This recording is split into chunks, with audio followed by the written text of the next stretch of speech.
ಆಜಿ ಮಸಾಲ. ಎಂತ ಅಡಿಗೆಯ ರುಚಿಯಾಗೋ ರಹಸ್ಯವು 20 ರೂಪಾಯಿ.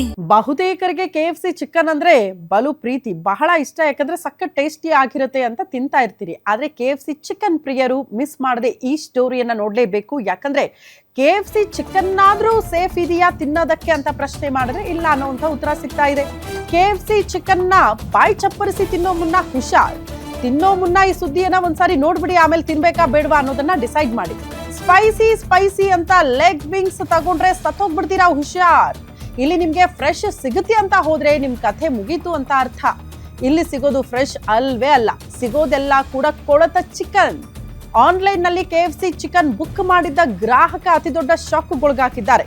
ಗ್ರಾಹಕರಿಗೆ ಫ್ರೆಶ್ ಚಿಕನ್ ಬದಲಿಗೆ ಹಳಸಿದ ಚಿಕನ್ ಪಾರ್ಸಲ್ ಬಂದಿದೆಯಂತೆ. ಮಂಗಳೂರಿನ ಸಿಟಿ ಸೆಂಟರ್ ನಲ್ಲಿ ಇರುವಂತಹ KFC ಇಂದ ಪಾರ್ಸಲ್ ಬಂದಂತಹ ಗ್ರಾಹಕ ಶಾಕ್ ಆಗಿದ್ದಾರೆ. ಆಹಾರ ಸುರಕ್ಷತಾ ಇಲಾಖೆಗೆ ದೂರು ಕೊಟ್ಟಿದ್ದಾರಂತೆ ಗ್ರಾಹಕ. ಕೊಳೆತ ಚಿಕನ್ ಬಂದ ಹಿನ್ನೆಲೆಯಲ್ಲಿ ಕಿಚನ್ ಪರಿಶೀಲನೆಯನ್ನ ಆರೋಗ್ಯಾಧಿಕಾರಿಗಳು ನಡೆಸಿದ್ರಂತೆ. ಆಗ ಬಿಗ್ ಶಾಕ್ ಎದುರಾಗಿದೆ. ಕಾರಣ ಕೋಲ್ಡ್ ಸ್ಟೋರೇಜ್ ಡೀಪ್ ಫ್ರೀಜರ್ ನಲ್ಲಿ ಪರಿಶೀಲನೆ ಮಾಡಿದಾಗ ಅಂಗಡಿ ಗೋಡೌನ್ಗೆ ಬೀಗ ಹಾಕಿಬಿಟ್ಟಿದ್ದಾರಂತೆ ಅಧಿಕಾರಿಗಳು. ಕಾರಣ ಅಲ್ಲೆಲ್ಲವೂ ಕೂಡ ಕೊಳೆತ ಚಿಕನ್ ಇತ್ತು ಅಂತ.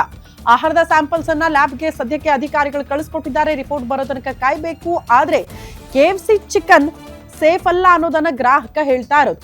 ಆನ್ಲೈನ್ ನಲ್ಲಿ ಬುಕ್ ಮಾಡಿದ್ರೆ ಫ್ರೆಶ್ ಆಗಿರೋ ಚಿಕನ್ ಬರಬೇಕು, ಬದಲಾಗಿ ಕೊಳೆತ ಚಿಕನ್ ಅನ್ನ ಪಾರ್ಸಲ್ ಕಳಿಸಿದ್ದಾರೆ.